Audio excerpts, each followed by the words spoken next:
Olá, amigos do Baú do Escriba, nosso canal na internet, no YouTube, falando especificadamente sobre o livro de Cantares de Salomão. Estamos de volta para mais um estudo aqui de Lajinha, Minas Gerais, Faculdade Teológica Berechit, Centro de Cultura Bíblica Berechit, Seminário Teológico Berechit, Seminário Teológico Tabernáculo.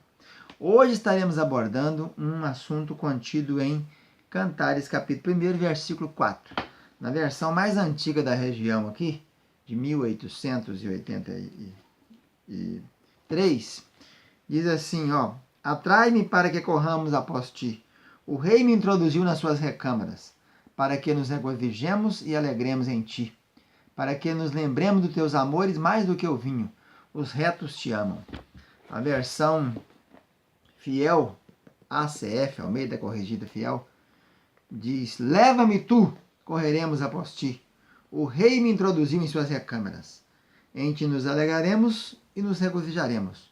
Do teu amor nos lembraremos mais do que o vinho, os retos te amam. Então nós encontramos aqui um dos compartimentos da sala do trono. Um palácio naquela época tinha vários compartimentos. E um desses compartimentos, onde ficava especificadamente o rei, era esse chamado a recâmara real.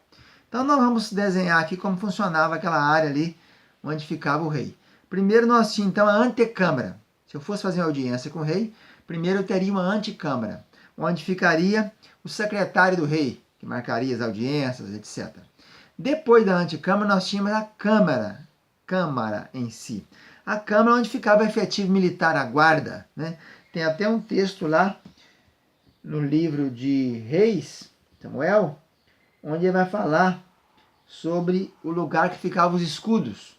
Quando, depois do ataque, roubaram os escudos, o faraó, logo depois que o reino dividiu, Salomão havia feito muitos escudos de ouro. Quando o reino dividiu, Roboão logo perdeu para Sisaque, faraó do Egito, foi lá e roubou os escudos de ouro. Aí fez uns escudos de reserva de bronze e ficava nessa sala, nessa câmara aí. Quando ia sair o rei, usava aqueles escudos. Não era de bronze, não era mais de ouro. Então era o lugar onde ficava o rei e onde ficava a espera. Se eu tivesse uma audiência com o rei, eu ficaria ali esperando então para ser chamado para a recâmara. Então nós tínhamos a antecâmara, câmara e depois a recâmara. Na recâmara onde ficava o rei. Lá tinha o trono, né? Tinha lá uma cadeira de convidado, um candelabro, odre de vinho.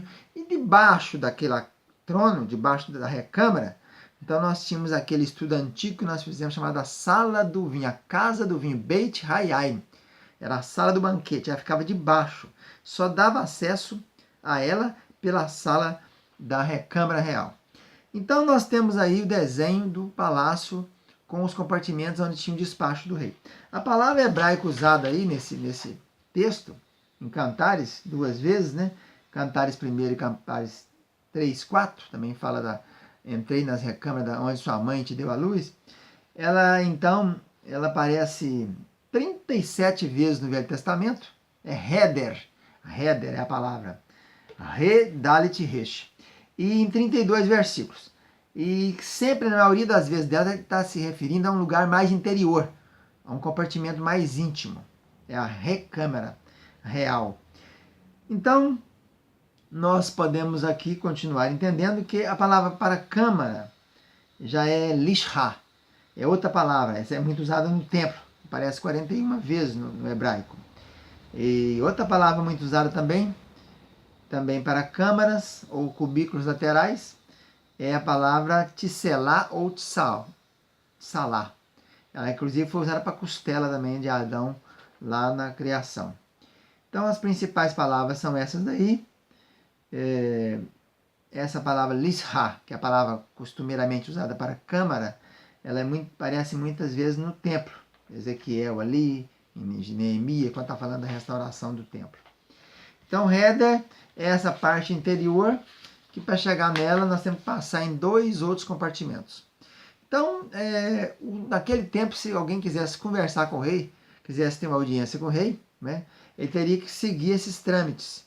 Ele teria que primeiro chegar na antecâmara, fazer marcação, e depois ir para a câmara, e depois então ser chamado lá dentro. A Bíblia diz que se entrasse ali direto, sem comunicar e se apresentasse diretamente ao rei, tinha uma sentença que era a morte, a não ser que o rei estendesse o cetro, né? O rei geralmente tinha na sua mão o anel de selar, né? Que marcava os documentos todos com seu selo, e o cetro para alcançar favor. Esther entrou por conta própria sem marcar audiência, mesmo sendo rainha, e o rei estendeu o cetro para ela. Ela teve então, foi atendida nos seus pleitos. Então, na vida espiritual, qual seria a aplicação espiritual disso aqui? Nós somos convidados a entrar na sala do trono. Nós não vamos por conta própria, né? Nós somos chamados, ele diz que leva-me tu. Leva-me tu virando o verbo, sou levado, sou empurrado. Ou a versão antiga de atrai-me, atrai-me. Só que ele leva, você corre. Engraçado isso, né? Leva-me tu, correremos após ti. É como se o rei chamasse e você fosse correndo atrás dele. É isso aí. E lá você então vai se alegrar e regozijar. E vai falar do amor dele, que é melhor do que ouvir. Então, espiritualmente, isso aqui nos fala então das etapas da vida cristã. Nós temos a primeira etapa, que seria o átrio, um comparativo aí com o tabernáculo, né? Ou com as partes do templo de Salomão. O átrio, o santo, o lugar santo e o santíssimo. Então são três partes da vida espiritual. A conversão, a primeira fase. O encher do Espírito Santo, a segunda fase. E a terceira fase, o contato direto com o rei, a intimidade plena com o rei, né? A intimidade do Senhor é para aqueles que o temem, aos quais ele revelará os seus segredos. Então, espiritualmente, nós podemos aplicar isso aqui da seguinte maneira. A vida espiritual, nós precisamos andar nela. O rei está chamando, venha, venha, leva-me tu. Mas nós temos que correr. É uma parte que é convidado, mas depois tem que fazer a sua parte. Nós temos que fazer alguma coisa. E nessa parte, para eu adquirir intimidade com o rei, para eu poder ter acesso à sala do trono, para eu poder conversar com esse rei e contar para ele do seu, agradecer pelo amor e regozijar e cantar, nós precisamos então de correr. Temos que fazer alguma coisa. Correr significa o quê? Andar na vida espiritual. Nós precisamos passar a ler a Bíblia agora costumeiramente, passar a orar costumeiramente, precisamos passar a jejuar, precisamos andar naqueles pilares, naqueles degraus da vida cristã. Podemos ficar parados, aceitei Jesus, converti, ou nasci num lar evangélico, já estou servo de Deus, e ficar ali paralisado. Não existe, Deus não tem netos, Deus não tem bisnetos, Deus só tem filhos. Então nós precisamos de nos mover. E a vida espiritual não é só átrio, a vida espiritual não é só isso. Não é só aceitar Jesus, não é só converter. Nós temos que andar, temos que crescer. Paulo diz, vocês estão bebendo leite até hoje, vocês têm que mudar de alimento. O bebê tem as fases dele. Nós temos que sair dessa vida de bebê e começar a crescer. Então precisamos de fazer o quê? Nos dedicar a aprofundar, a buscar, a indagar do Espírito, para que nós possamos nos mover na vida espiritual e chegarmos até a sala do trono. Até na recâmara real. Não podemos viver uma vida inteira no átrio, uma vida inteira superficial, uma superficialidade espiritual. Eu aceitei Jesus, eu converti, eu nasci crente, nasci no lar evangélico, e fica nisso só. Temos que andar. Leva-me, o rei chama, você corre, corre atrás. Correremos após ti. Vá, procure, busque, dedique sua vida espiritual, movimente-se nela.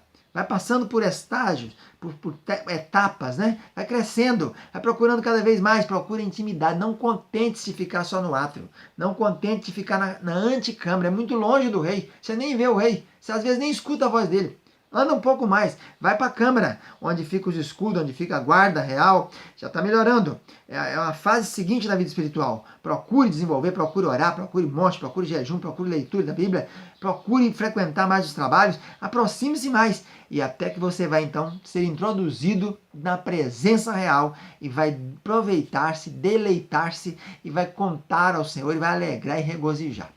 Então essa é a lição desse capítulo 1, versículo 4. Nós vamos ficando por aqui. Vocês que estão acompanhando o nosso canal Baú do Escriba, procure divulgar e vai compartilhando esses vídeos para outras pessoas, para que possam outros ter acesso a esses estudos do livro de Cantares. Voltamos na próxima etapa. Um abraço, até mais.